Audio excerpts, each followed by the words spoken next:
రేపే అతిపెద్ద పౌర్ణమి, పుష్య పౌర్ణమి. పైగా ఇదే రోజు భోగి పండగ కూడా వచ్చింది. ఇది దక్షిణాయనానికి చివరి రోజు, ధనుర్మాసంలో ఆఖరి రోజు.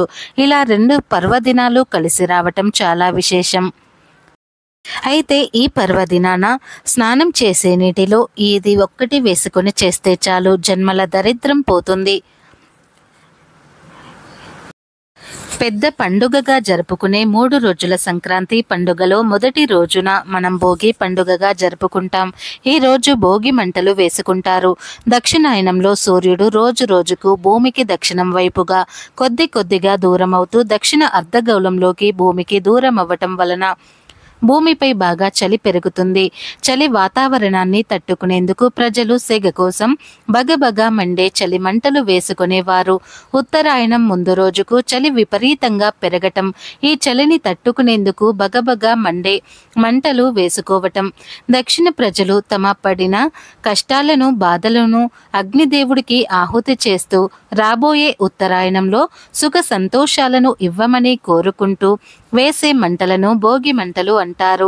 సంస్కృత పదం నుంచి భోగి అనే పదం వచ్చింది. భోగం అంటే సుఖం. పూర్వం ఈ దినమే శ్రీ రంగనాథ స్వామిలో గోదాదేవి లీనమై భోగాన్ని పొందినది. దీని సంకేతంగా భోగి పండగ ఆచరణలోనికి వచ్చింది అనేది మన పురాణ గాథ. శ్రీ మహావిష్ణువు వామనావతారంలో బలిచక్రవర్తిని పాతాళ లోకంలోకి తొక్కిన పురాణ కథ మన అందరికీ తెలిసినదే. అయితే తర్వాత విష్ణుమూర్తి బలిచక్రవర్తిని పాతాళ రాజుగా ఉండమని ప్రతి సంక్రాంతి ముందు రోజున పాతాళం నుండి భూలోకానికి వచ్చి ప్రజల్ని ఆశీర్వదించమని వరం ఇవ్వటం జరిగింది. బలి చక్రవర్తి రాకను ఆహ్వానించడానికి భోగి మంటలు వేస్తారని మన పురాణాలలో చెప్పబడింది. ఎంతో పవిత్రమైన ఈ రెండు పర్వదినాలు కలిసి వచ్చిన ఈ రోజున ఇంటి ముందు ముగ్గులు వేసి ముగ్గు మీద తప్పనిసరిగా గొబ్బెమ్మలను పెట్టాలి. గొబ్బెమ్మలను పూలతో అలంకరించండి. ఈరోజు ఎవరి ఇంటి ముందు అయితే గొబ్బెమ్మలు ఉంటాయో వారి ఇంట్లోకి లక్ష్మీదేవి ప్రవేశిస్తుంది. మళ్ళీ వచ్చే సంవత్సరం వరకు ధనధాన్యాలకు లోటు లేకుండా ఉంటుంది కనుక ఇంటి ముందు ఈరోజు అందరూ గొబ్బెమ్మలు పెట్టండి. అలాగే ఈ రోజున ఎవరు కూడా బయట నుండి ఆవాలను, ఎండు మిరపకాయలను, పంచదారను కొని తెచ్చుకోకూడదు. ఈరోజు ఈ మూడింటిని కొని తెచ్చుకున్న, అప్పులు తెచ్చుకున్న లేదా ఇరుగుంటి వారి దగ్గర నుండి తెచ్చుకున్న దరిద్రం పడుతుంది. లేనిపోని కష్టాలు వస్తాయి, కీడు జరుగుతుంది. కనుక ఎవరు కూడా ఈరోజు ఆవాలను, ఎండుమిర్చిని, పంచదారను కొనకండి. అదేవిధంగా ఈ భోగి మరియు పౌర్ణమి కలిసి వచ్చిన రోజున నిలువ పచ్చళ్లను తినకూడదు. ఈరోజు నిలువ పచ్చళ్లను తింటే సంవత్సరమంతా కూడా అనారోగ్య సమస్యలు వస్తూనే ఉంటాయి. కనుక జాగ్రత్తగా ఉండండి. భోగి రోజు వేసే భోగి మంటలకు ఎంతో ప్రాధాన్యత ఉంది. సాధారణంగా చలికాలం వెచ్చదనం కోసం భోగి మంటలు వేస్తారని అందరికీ తెలుసు. కానీ నిజానికి భోగి మంటలు వెచ్చదనం కోసం మాత్రమే కాదు, ఆరోగ్యం కోసం కూడా. ధనుర్మాసం నెలంతా ఇంటి ముందు పెట్టిన గొబ్బెమ్మలను పిడకలుగా చేస్తారు. వాటిని ఈ భోగి మంటలలో వాడుతారు. దేశీయ ఆవు పేడ పిడకలను కాల్చడం వలన గాలి శుద్ధి అవుతుంది, సూక్ష్మ క్రిములు నశిస్తాయి, ప్రాణవాయువు గాలిలోనికి అధిక విడుదలవుతుంది. దానికి గాలి పీల్చడం ఆరోగ్యానికి మంచిది. చలికాలంలో అనేక వ్యాధులు వ్యాపిస్తాయి. ముఖ్యంగా శ్వాసకోశ సంబంధిత అనేక రోగాలు పట్టి పీడిస్తాయి. వాటికి ఔషధంగా ఇది పనిచేస్తుంది. పూర్వం భోగి మంటలు పెద్దవిగా రావటానికి అందులో రావి, మామిడి మొదలైన ఔషధ చెట్ల బెరడులు వేసేవారు. అవి కాలడానికి ఆవు నెయ్యిని వేసేవారు. అగ్నిహోత్రంలో వేయబడిన ప్రతి 10 గ్రాముల దేశీ ఆవు నెయ్యి నుంచి 1 టన్ను ప్రాణవాయువు విడుదల చేస్తుంది. ఈ ఔషధ మూలికలో ఆవు నెయ్యి పిడకలను కలిపి కాల్చడం వలన విడుదలయ్యే గాలి అతి శక్తివంతమైనది. మన శరీరంలోని 72,000 నాడులలోని ప్రవేశించి శరీరాన్ని శుభ్రపరుస్తుంది.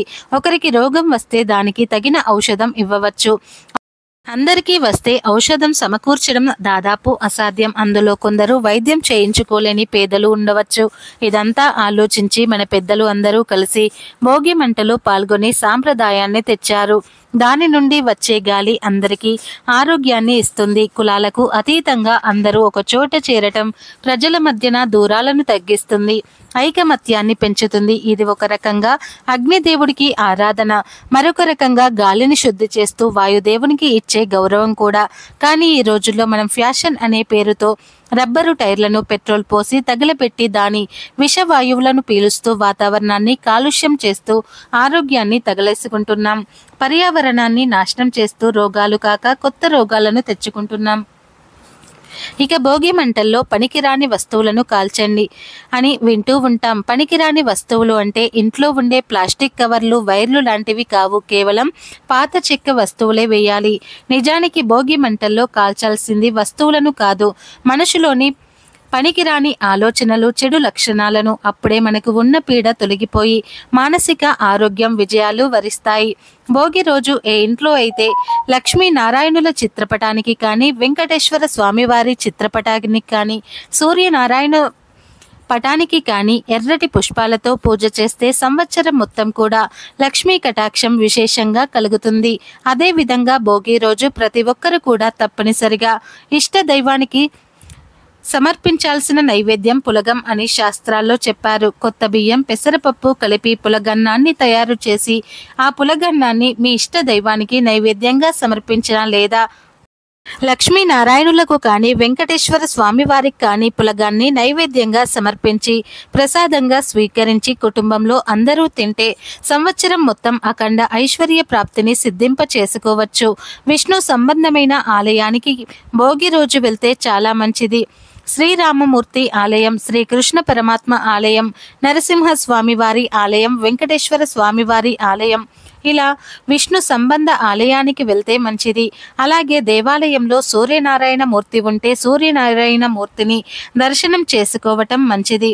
ఇంట్లో అయినా సరే లక్ష్మీనారాయణుల చిత్రపటానికి కానీ, వెంకటేశ్వర స్వామివారి చిత్రపటానికి కానీ పులగన్నం నైవేద్యంగా పెట్టి నమస్కారం చేసుకుని కుటుంబమంతా కూడా ఆ పులగన్నాన్ని ప్రసాదంగా స్వీకరించండి. ఇలా చేస్తే సంవత్సరం మొత్తం తిరుగులేని విధంగా ఇంట్లోని సభ్యులందరూ కూడా ఆయురారోగ్యాలతో అష్టైశ్వర్యాలతో వర్ధిల్లవచ్చు. ఇక భోగి రోజు సరిగ్గా 6 గంటలకు గుమ్మం దగ్గర ఒక పరిహారం చేస్తే చాలు లక్ష్మీ కటాక్షం కలుగుతుందని పెద్దలు అంటూ ఉన్నారు. మరి ఏం చేయాలో ఇప్పుడు మనం తెలుసుకుందాం. ముందు రోజు భోగి రోజు గుమ్మానికి పసుపు రాసి పసుపు రంగులో ఉండే పువ్వులను పెట్టండి. గుమ్మానికి తోరణాలు కట్టి అలంకరించండి. ఈ భోగి రోజు సాయంత్రం మాత్రం చక్కగా గుమ్మానికి ఒక పక్కన బియ్యం పిండితో చిన్న ముగ్గును వేయండి. అంటే పద్మ ముగ్గు లాంటి చిన్న ముగ్గును వేయండి. ఆ ముగ్గు మీద ఒక రాగి చెంబును పెట్టండి. ఈ రాగి చెంబు మీద గంధంతో స్వస్తి గుర్తును వేయండి. ఆ తర్వాత ఆ చెంబును ముగ్గు మీద పెట్టి స్వచ్ఛమైన నీటిని పోయండి. ఆ నీటిలో కొంచెం పచ్చకర్పూరం, 1 రూపాయి కాయిన్ వేసి, కొద్దిగా పసుపు కుంకుమను వేసి, ఒక ఎర్ర పుష్పాన్ని కూడా వేసి నమస్కారం చేసుకోండి. ఇక ఆ చెంబును అలా వదిలేయండి. భోగి రోజు సాయంత్రం పక్కన ఇలా చెంబును పెట్టి ఉంచారంటే లక్ష్మీదేవి మీ ఇంటికి వచ్చే సకల ఐశ్వర్యాలను కలుగజేస్తుంది, సకల సంపదలను కలిగిస్తుంది. అంతేకాదు మీకు ఉండే ఆర్థిక కష్టాలు కూడా పోతాయి. ఇక ఈ భోగి రోజు స్నానం చేసే నీటిలో కొన్ని రేగి ఆకులను చేతులతో నలిపి ఆకులను నీటిలో వేసుకొని కానీ, చిటికెడు గల్లులుప్పును కానీ వేసుకొని స్నానం చేయాలి. ఈ రేగి ఆకులను ఈరోజు ఉదయమే కోసి తెచ్చుకుంటే మంచిది. ఈరోజు ఇలా స్నానం చేస్తే సకల ఐశ్వర్యాలు కలుగుతాయి. ఇలా స్నానం చేస్తే 1 గంటలో మీ దోషాలు పాపాలు పోతాయి. మీ దశ మారిపోతుంది. కోటి జన్మల పుణ్యం కలుగుతుంది. అపార ధనయోగం, అపార ఐశ్వర్య యోగం కలుగుతుంది. అంతేకాదు ఈరోజు ఇలా స్నానం చేయటం వలన ఒంట్లోని దరిద్రము, నెగటివ్ ఎనర్జీ మొత్తం కూడా తొలగిపోతాయి. మీ ఒంటికి నూతన ఉత్తేజము, నూతన కాంతి, ఉల్లాసము వస్తాయి. అన్ని దోషాలు పోతాయి. కోటి జన్మల మహాపుణ్యం వస్తుంది. మీ ఒంట్లోని రోగాలు పీడలు పోతాయి. ఇక మీరు ఏ పని చేసినా విజయాన్ని పొందుతారు. దేనినైనా సరే సాధించే శక్తి మీ శరీరానికి వస్తుంది. కాబట్టి అందరూ కూడా ఈ భోగి రోజు ఈ విధంగా రేగి ఆకులను కానీ, గల్లులుప్పును కానీ వేసుకొని స్నానం చేసి శుభ ఫలితాలను పొందండి.